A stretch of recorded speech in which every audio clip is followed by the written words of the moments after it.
नमस्कार। आज हम एक ऐसे टॉपिक पर बात करेंगे जो प्रतियोगी परीक्षाओं के लिहाज से बहुत ही ज्यादा जरूरी है। ये टॉपिक जुड़ा है हायर एजुकेशन और भारतीय संविधान दोनों से। हुआ यह है कि हाल ही में सुप्रीम कोर्ट ने यूजीसी के जो नए भेदभाव विरोधी नियम थे उन पर रोक लगा दी है। तो चलिए इस पूरे मामले को आसान भाषा में समझते हैं कि आखिर ये है क्या, इसके संवैधानिक पहलू क्या है और सबसे जरूरी, परीक्षा में इससे जुड़े कैसे सवाल बन सकते हैं। तो इस पूरे केस को समझने से पहले एक बुनियादी सवाल पर ध्यान देना होगा। सवाल ये है कि यूजीसी के जो नए नियम आए, क्या वो सच में समानता के सिद्धांत को मजबूत कर रहे थे, या फिर अनजाने में ही सही वो एक नए तरह के भेदभाव को जन्म दे रहे थे। बस इसी एक सवाल के आसपास पूरी कानूनी और संवैधानिक बहस घूम रही है। तो चलिए सबसे पहले ये देखते हैं कि ये नियम आखिर थे क्या।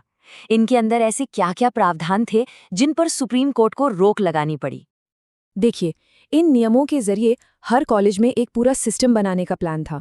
मतलब एक मल्टी लेवल सेटअप। जैसे हर कॉलेज में एक इक्वल अपॉर्चुनिटी सेंटर यानी ईओसी होगा। फिर प्रिंसिपल की अध्यक्षता में एक समता समिति बनेगी। इस समिति में एससी, एसटी, ओबीसी, महिला और दिव्यांग समुदायों के लोग होंगे। यही नहीं, भेदभाव पर नजर रखने के लिए एक इक्वालिटी स्क्वाड भी बनाई जाएगी और कॉलेजों को हर साल यूजीसी को एक रिपोर्ट भी देनी होगी। तो इन सब का मकसद था जमीनी स्तर पर एक मजबूत मॉनिटरिंग मैकेनिज्म तैयार करना। अब इन नियमों की एक बहुत ही खास बात थी, और वो थी शिकायत को हल करने के लिए एक सख्त टाइमलाइन। जैसा कि स्क्रीन पे दिख रहा है, शिकायत आने के 24 घंटे के अंदर मीटिंग, 15 दिन के अंदर प्रिंसिपल को रिपोर्ट और फिर अगले 7 दिन में प्रिंसिपल को एक्शन लेना था। इससे साफ पता चलता है कि नियमों का इरादा था कि कार्रवाई बहुत तेजी से हो। तो सवाल उठता है कि जब इतना अच्छा, इतना मजबूत ढांचा बनाया गया, तो फिर इसे अदालत में चुनौती क्यों दी गई? आखिर इन नियमों में ऐसी क्या बात थी जिस पर आपत्ति उठाई गई?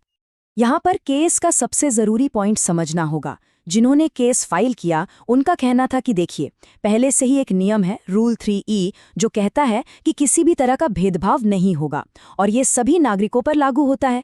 तो जब एक सामान्य नियम पहले से है तो सिर्फ ओबीसी, एससी और एसटी समुदायों के लिए एक नया खास नियम यानी 3C लाने की क्या जरूरत है? उनका तर्क था कि ये न केवल अनावश्यक है बल्कि ये समाज को बांटने वाला काम है। ये जो वकील का तर्क है ये पूरी बात को साफ कर देता है।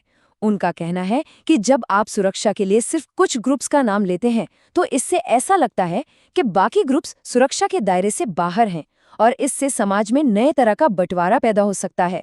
असल दलील ये है कि भेदभाव का शिकार तो कोई भी हो सकता है, उसकी जाति या समुदाय कोई भी हो। और आखिर में पूरा मामला आकर टिक जाता है हमारे संविधान के एक बहुत ही जरूरी स्तंभ पर, आर्टिकल 14 यानी समानता का अधिकार। सवाल बस इतना सा है, क्या ये नए नियम कानून के समक्ष समानता के सिद्धांत का पालन करते हैं या उसका उल्लंघन करते हैं?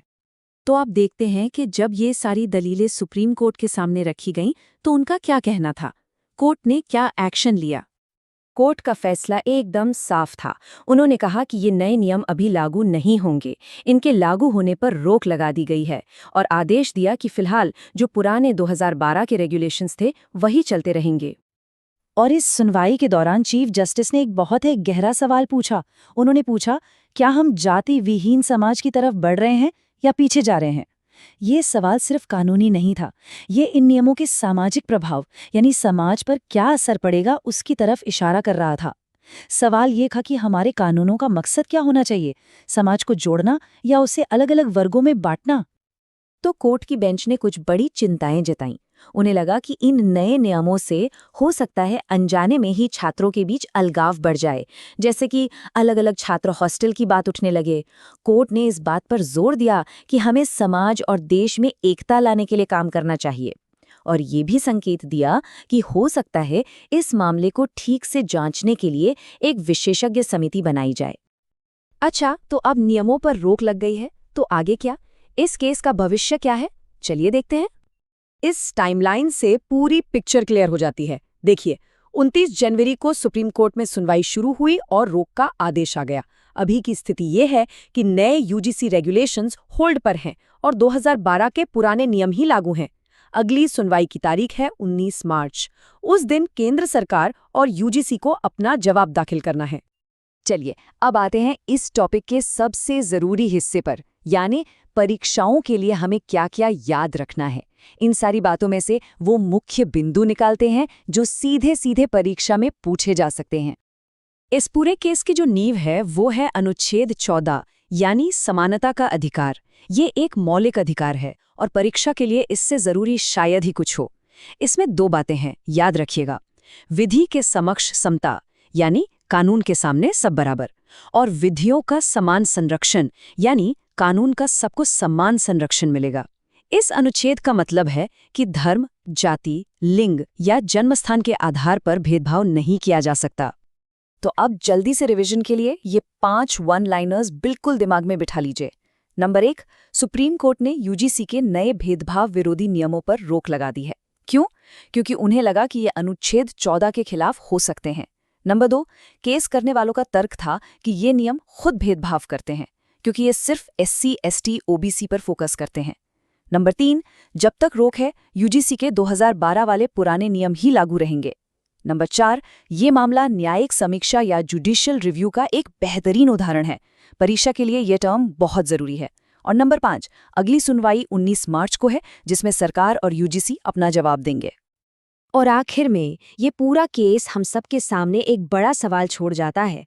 सवाल ये है कि कोई भी नीति किसी भी कमजोर वर्ग को समर्थन देने और सबके लिए समानता के संवैधानिक सिद्धांत के बीच आखिर संतुलन कैसे बनाए, इस पर सोचना बहुत जरूरी है, क्योंकि ये सिर्फ एक कानूनी मुद्दा नहीं है, ये एक सामाजिक और दार्शनिक प्रश्न भी है।